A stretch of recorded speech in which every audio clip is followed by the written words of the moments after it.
Biryani prepare చేస్తున్నా, చూద్దాం ఎలా వస్తుందో.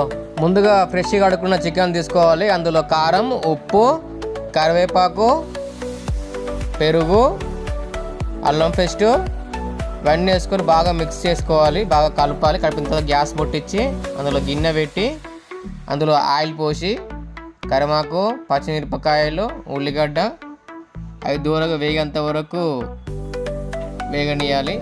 తర్వాత సాజీరా, మసాలాలు, కొంచెం పసుపు, కొంచెం మళ్ళీ అల్లం పేస్ట్ ఇవన్నీ వేసి బాగా కలిపి మళ్ళీ మిక్స్ చేసుకున్న చికెన్ వేసి బాగా కలుపుకోవాలి. తర్వాత వేడి చేసుకున్న రైస్ అందులో వేసేసి పైన కలరు, పుదీనా, కొత్తిమీర అన్నీ వేసేసి నెయ్యి కింద పెట్టుకోవాలి. ఇంకా ready, chicken biryani ready. Wow, super, చాలా బాగుంది. ఒకసారి టేస్ట్ చేద్దాం.